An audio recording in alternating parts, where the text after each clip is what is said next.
La inteligencia artificial ha dejado de ser un simple chat para convertirse en una herramienta que no solo responde, también actúa. En este análisis desglosamos cómo conceptos como LLM y MCP han permitido que modelos como Gemini o ChatGPT evolucionen hacia agentes autónomos capaces de razonar y ejecutar tareas complejas.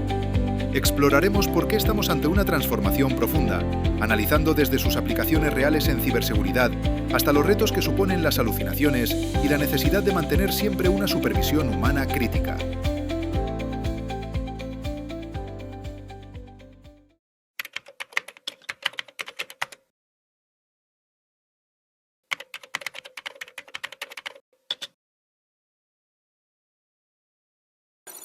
Bienvenidos a un nuevo episodio de Punto Tendencias.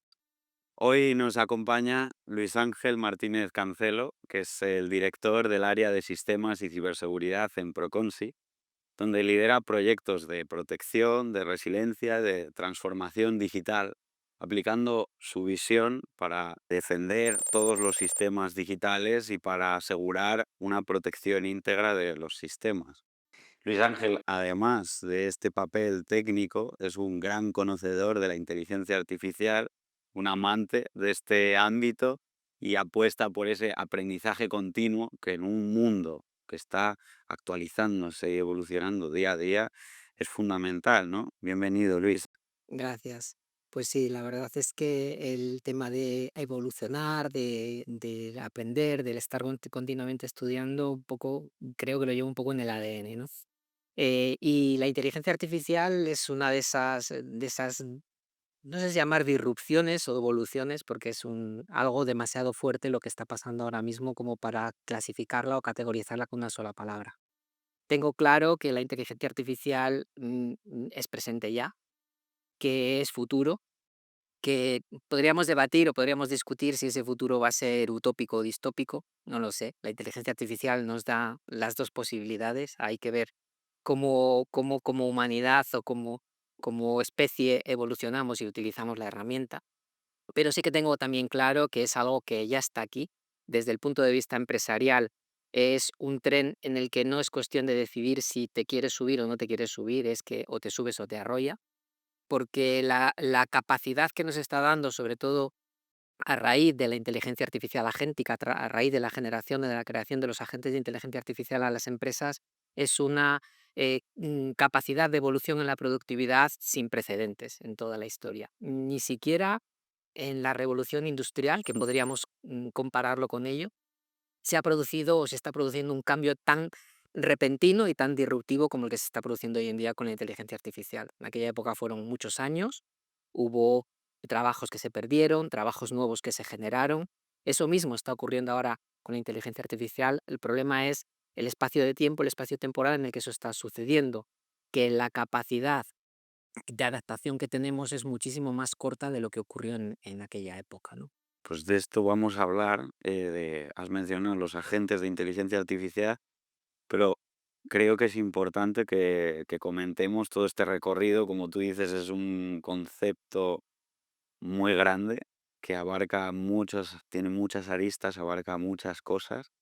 Entonces vamos a empezar quizá por lo que tenemos más en el día a día o conocemos más todos, que son modelos como ChatGPT o como Gemini de Google. Y quiero aclarar qué son estos modelos, ¿son LLM o qué es ese concepto de que es LLM que también se utiliza a menudo? Bueno, para eso tendríamos que hablar o tener claro de primero que la inteligencia artificial no es algo que haya aparecido o haya nacido en el 2022, en noviembre del 2022, cuando ChatGPT aparece en medios de comunicación y aparece esa herramienta que se llama LLM, un modelo de Large Language Model, un modelo de lenguaje amplio, grande, sino que la inteligencia artificial viene de mucho más atrás. De hecho, el primero en pensar o en plantearse si las máquinas llegarían a pensar fue Alan Turing, que muchos le conocerán, aunque solo sea por la película de Descifrando Descifrando Enigmas, Enigma. ¿no?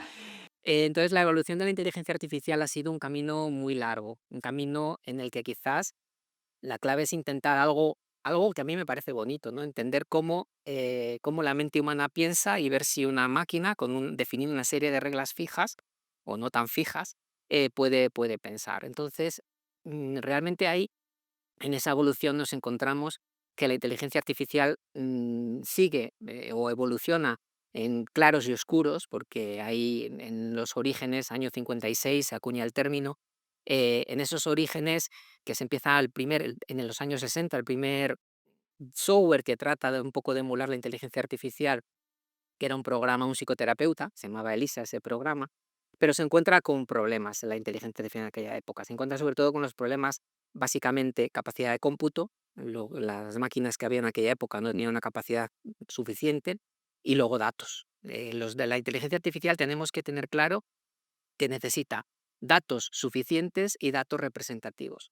Como dato curioso, para que una inteligencia artificial, uno de estos modelos de inteligencia artificial, aprenda, necesita 1000 veces más información que nuestro cerebro de carbono para aprender. Que si yo, por ejemplo, cuando veo un perro de una raza, la que sea, un Shih Tzu, por ejemplo, soy capaz de, cuando lo he visto 2 veces o 3 veces, ya reconocer el siguiente perro que vea de esa raza, reconocer que es de tal raza.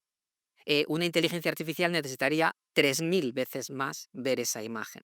Claro, eso necesita cómputo, porque si no, nuestro cerebro es mucho más óptimo en ese sentido.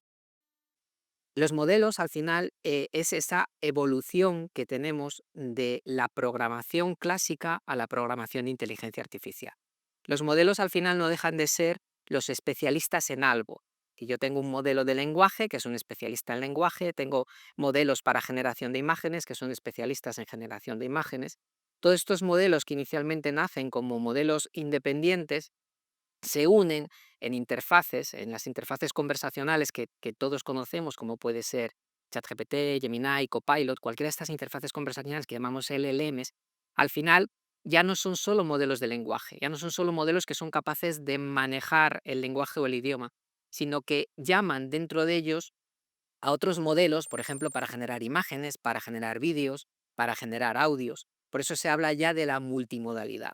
Entonces, lo que hoy seguimos llamando como los LLMs, los grandes modelos de lenguaje, para mí ya no son solo modelos de lenguaje, sino que son herramientas que tienen esa capacidad de multimodalidad que nos permite hacer distintas cosas con ellas. Ujú.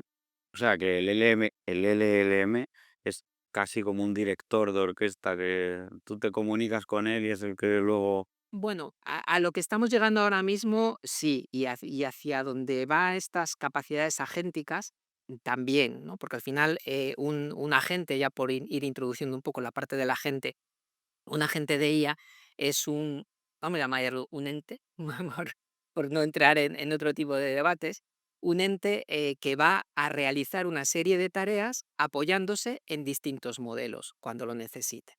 Para ello hace falta un orquestador. ¿Realmente el orquestador es el LLM? No necesariamente. Yo creo que no, en mi opinión no.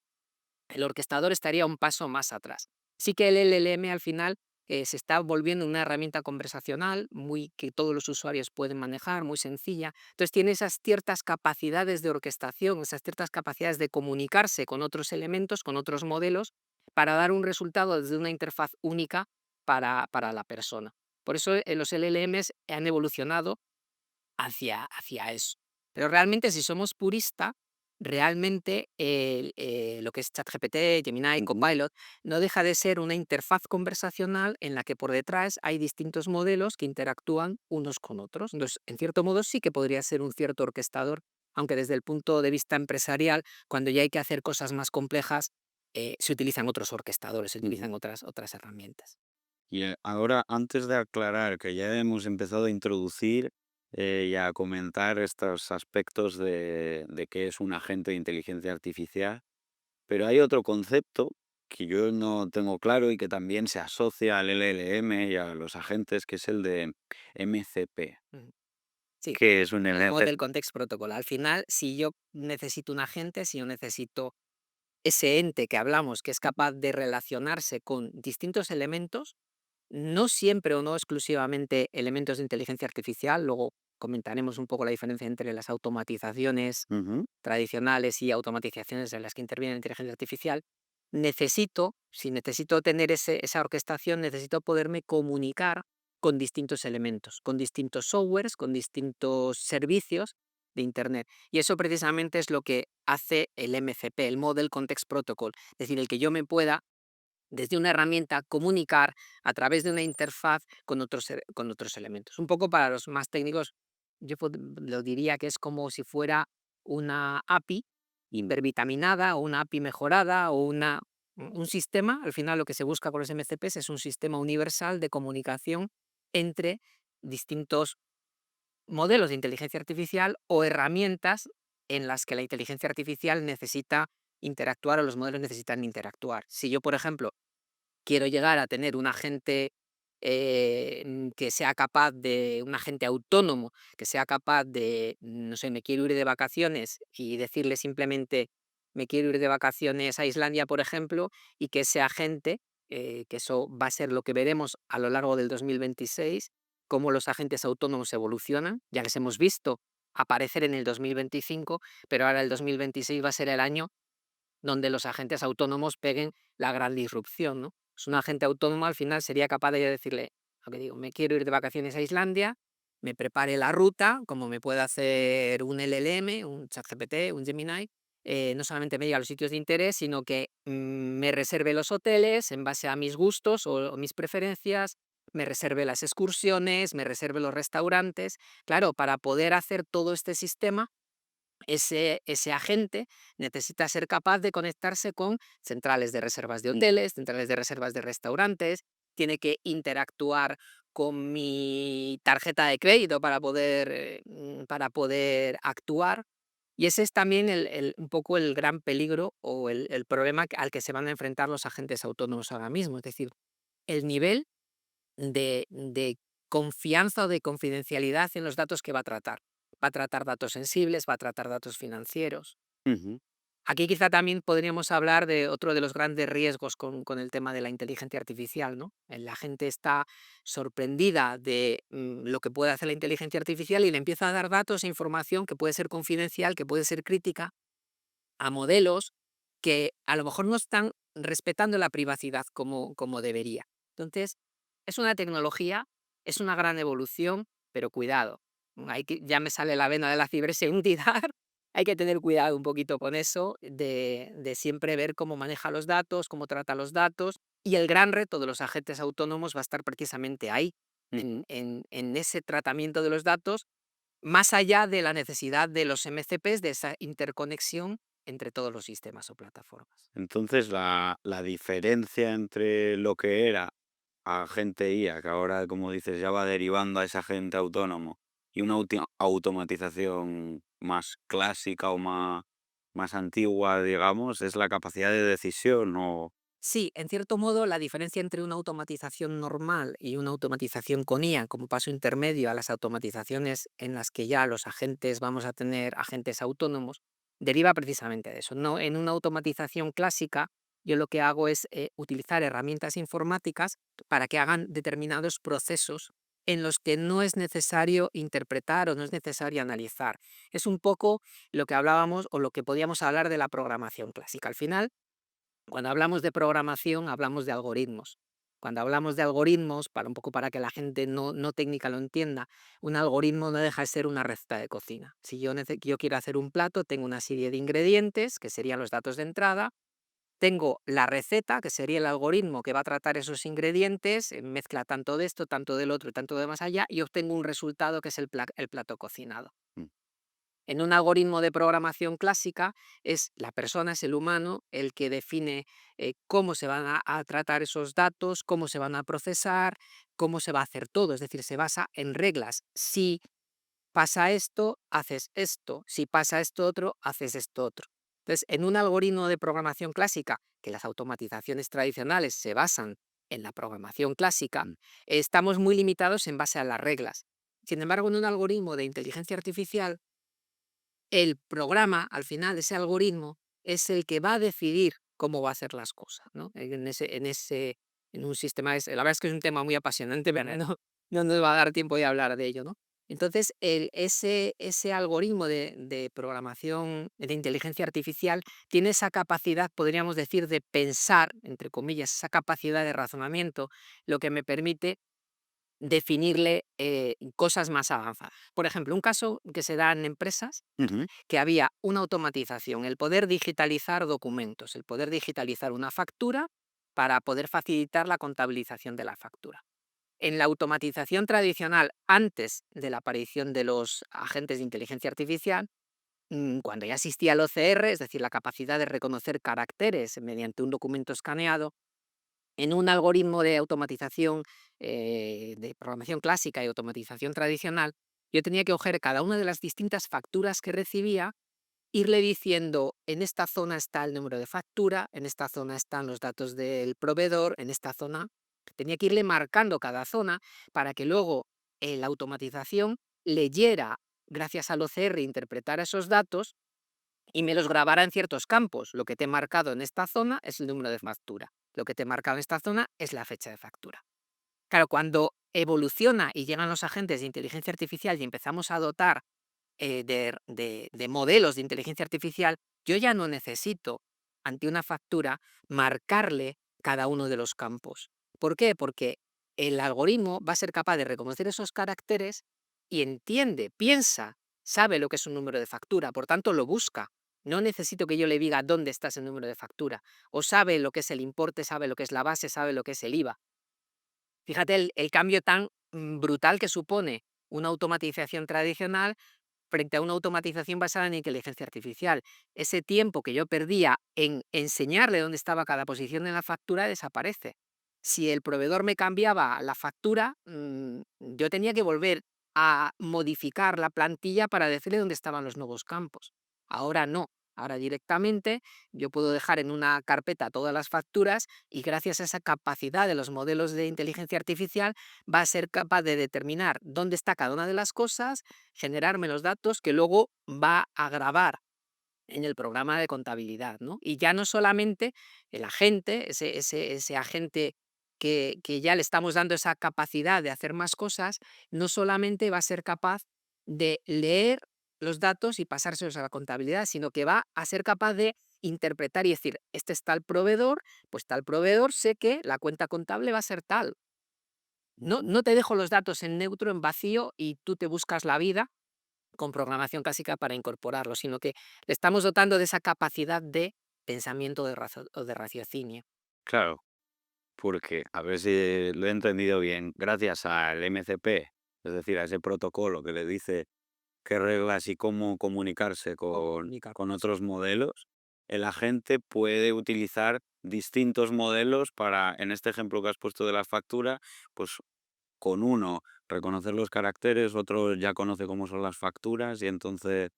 eh, Sí, realmente el propio modelo en el agente, eso ya sin necesidad de un MCP, el propio LLM va a ser capaz de reconocer qué es lo que hay dentro de cada factura, ¿no? Cuál es mm, el número de factura, cuál es la fecha, cuál es el importe.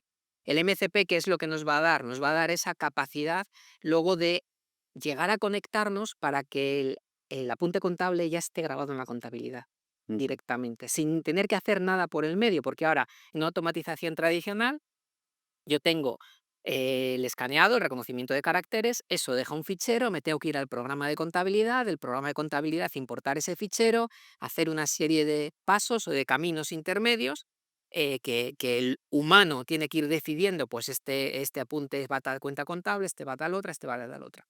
Con un modelo MCP al final todos hablan con todos, con lo mm, cual es como si fuera el agente autónomo, es como si fuera esa persona, me gusta más llamarle ese ente o ese elemento que es capaz de hacer las tareas que hace la persona. Reconozco los caracteres que hay, me lo apunto en el programa de contabilidad y claro, para que todo eso, que son programas totalmente distintos, que nada tienen que ver unos con otros, funcione, necesito un protocolo de comunicaciones entre todos ellos para que ese mm. agente, ese ente sea capaz de leer de uno, escribir en otro, mandar a otro, etcétera. Es como eso, porque muchos dirán, bueno, pero eso son las APIs. En cierto modo sí es una API, pero hipervitaminada, ¿no? Una API que es como una evolución, es que podríamos decir, de las APIs en un contexto así más tradicional. Y antes ya avanzaste que el tema de ciberseguridad es importante en todo en general, en el mundo digital, pero claro, aquí con la capacidad que tiene. Mm, Todo, cuanta más capacidad tiene, más precauciones, digamos, hay que tomar. claro. ¿Qué limitaciones tienen también estos agentes autónomos, agentes de inteligencia artificial? ¿Qué riesgos puede haber en el aspecto ya en el ámbito de ciberseguridad? Ya. Lo primero que tenemos que tener claro y tenemos que tener en cuenta es que la inteligencia artificial alucina y puede alucinar, se puede equivocar, puede inventar datos. Eso es importante, ¿no? Porque el concepto de alucinación era algo como que se escucha mucho también. Claro, la alucinación al final, la inteligencia artificial siempre va a intentar, tu ChatGPT, tu Gemini, tu Ujú, Copilot va a intentar siempre darte respuestas. Una cosa curiosa, siempre intenta darte respuestas. Tienes que lograr mediante distintas técnicas, lógicamente a medida que van evolucionando los LLMs, las alucinaciones se van reduciendo porque les van obligando a repensar. Me acuerdo cuando empezamos a trabajar finales del 2022, principios del 2023, con los LLMs, que tenías que utilizar lo que llamábamos técnicas de prompting, como ujú, cadenas de pensamiento, etcétera, para intentar reducir el número de alucinaciones, ¿no? Eso va mejorando, los propios fabricantes, los propios desarrolladores van reduciendo ese número de alucinaciones. Pero tenemos que ser conscientes que la inteligencia artificial alucina, es decir, puede darme resultados que no son correctos. Bueno, también las personas alucinamos a veces y damos resultados que no son correctos. Es decir, hay muchos símiles, ¿no? Y ahí podríamos entrar en un debate de la inteligencia del carbono basada en el carbono y la inteligencia basada en el silicio, ¿no? Las diferencias. Pero hay que tener cuidado de esas alucinaciones. La inteligencia artificial me ayuda a pensar mejor, pero pensar mejor no significa pensar menos. No podemos caer nunca en la tentación del copia-pega. ujú, Lógicamente, si yo estoy hablando de un agente autónomo, que el agente autónomo va a ser capaz de hacer todo ese proceso de manera autónoma, sin intervención o con una mínima intervención humana, significa que el riesgo de alucinación es alto. mm. Entonces uno de los grandes retos con los agentes autónomos es que cuando se define ese agente, cuando se está, digamos, programando o se está preparando para que funcione en la realidad, tiene que llevar una supervisión humana muy estricta. Ujú, Tiene que poderse acotar toda esa información y dependiendo del contexto en el que esté, tendré que tener en cuenta hasta qué punto le dejo o doy libertad o doy credibilidad a los resultados que me está dando. Piensa que al final un agente autónomo va a poder estar contabilizando facturas donde el riesgo de un error es un riesgo, digamos, menor. Me ha contabilizado una factura, una cuenta contable que no es la correcta, en algún momento saltará y demás. Pero si tengo un agente autónomo que está llevando a cabo, está tomando decisiones más críticas, ujú, imagínate, yo que sé, agentes autónomos que están tomando decisiones en el ámbito médico o en el ámbito de la salud, donde un error puede suponer una vida, ¿no? Claro que un agente, alguno dirá, bueno, pero es que los médicos humanos también se equivocan y también eso tiene consecuencias. Correcto, no te voy a ujú, decir que no. Pero desde luego uno de los puntos clave es que la inteligencia artificial, los agentes autónomos, por supuesto, en particular, pero la inteligencia artificial en general requiere siempre de supervisión humana. Requiere además que seamos conscientes que necesito grandes cantidades de datos, como veía antes, pero además datos que sean representativos. Porque si yo tengo volúmenes de datos, pero esos datos no representan la generalidad, al final el resultado que voy a obtener es está sesgado, está condicionado. sesgado. Al final tenemos que tener en cuenta que la base de la inteligencia artificial son las matemáticas, es la estadística. Aquello que es de las derivadas y las integrales, pero ¿para qué sirven las derivadas que estudiabas? ¿No? Pues ahora tenemos la explicación de para qué sirven las derivadas. Bueno, bueno, bromas aparte. Entonces, la parte de la ciberseguridad es importante. Lo primero, porque necesitamos supervisión humana. Ujú, Lo segundo, porque cuando estoy interactuando con modelos de inteligencia artificial tengo que tener claro el nivel de privacidad que me va a dar ese modelo. No puedo estar dando información confidencial de mi empresa a un modelo de inteligencia artificial que no me garantiza que esos datos no van a ser utilizados para su entrenamiento. Hay gente que empieza a coger modelos gratuitos, ven por internet un modelo y le suben datos confidenciales de la empresa. Pero alma de cántaro, a ver, que ese modelo, esos datos los utiliza para su entrenamiento, que tus datos pueden aparecer yo que sé dónde, ujú, pueden acabar escupiéndolos una inteligencia artificial. Y luego también es importante la ciberseguridad en otro sentido. Y es que no podemos perder de vista que los ciberdelincuentes también están haciendo su transformación digital. Y lo mismo que estamos generando agentes y agentes autónomos para el bien, Ujú. para optimizar o hacernos más productivos en nuestras empresas, los ciberdelincuentes lo están haciendo para hacerlos más productivos en sus empresas del Ujú. cibercrimen. Eso quiere decir que si queremos, desde el punto de vista de la ciberseguridad, luchar como siempre hemos hecho contra todos estos ciberataques y cibercrimen, necesitamos apoyarnos también en la inteligencia artificial, porque ante la capacidad de cómputo tan bestial que pueden desencadenar los ciberdelincuentes, solo podemos luchar con esa otra capacidad de cómputo tan bestial. Por eso la inteligencia artificial también a nosotros nos ayuda mucho en el ámbito de la ciberseguridad.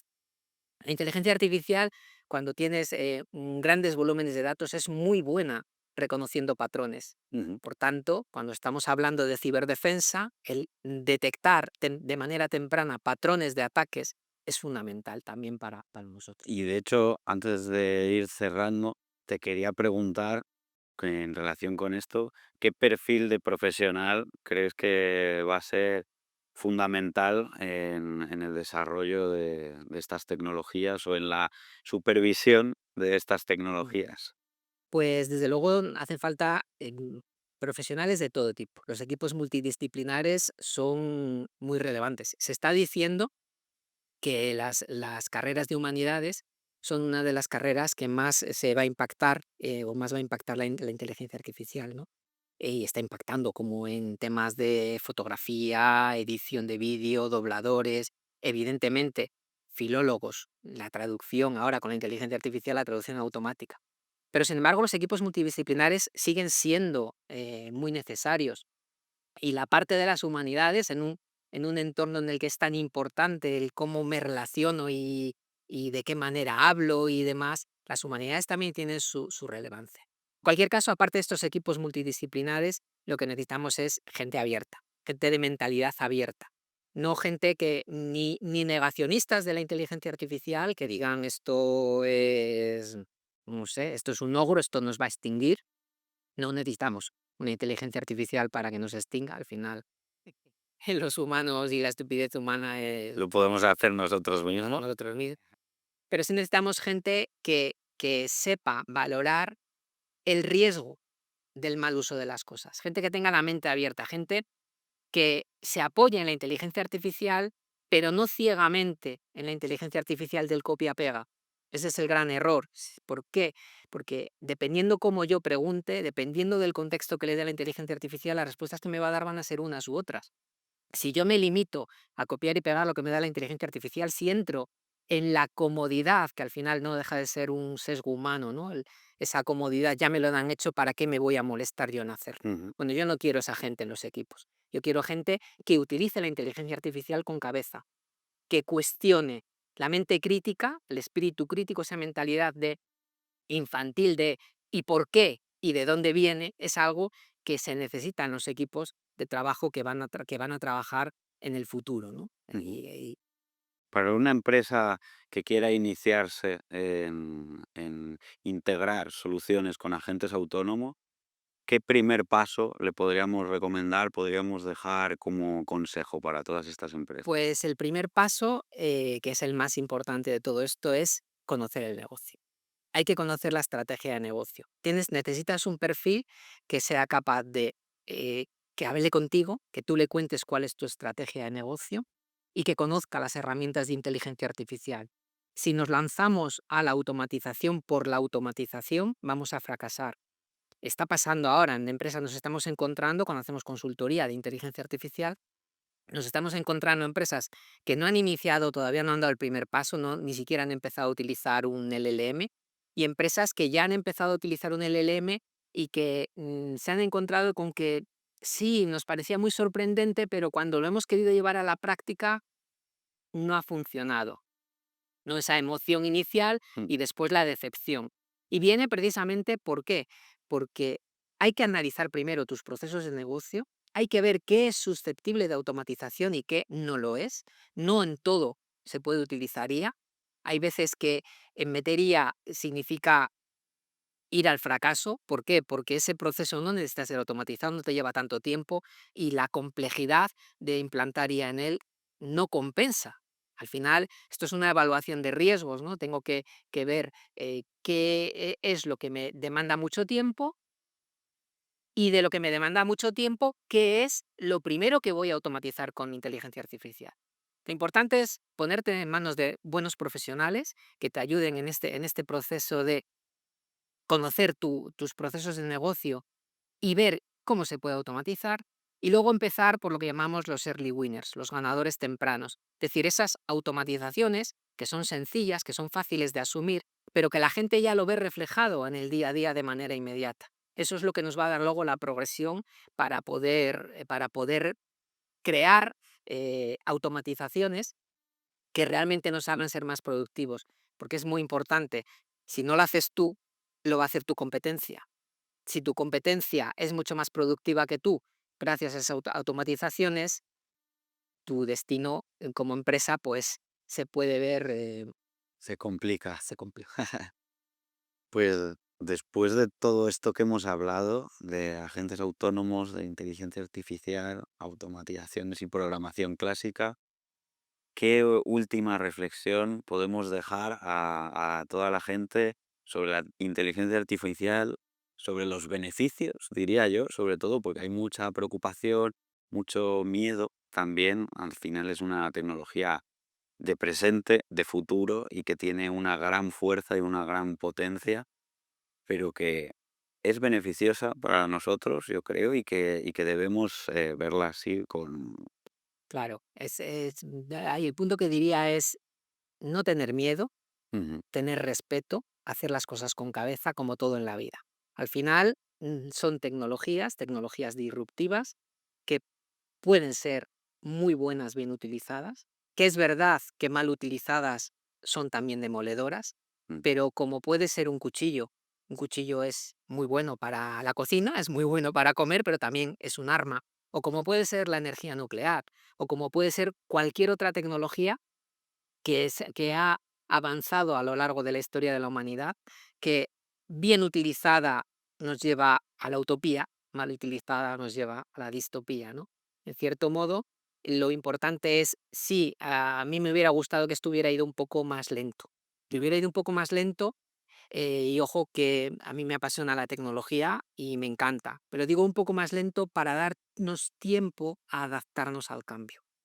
El gran problema es la rapidez con la que esto se está llevando a cabo, que no nos está dando tiempo a esa adaptación y a esa reflexión. Entonces, el mal uso que se puede hacer puede ser más grande.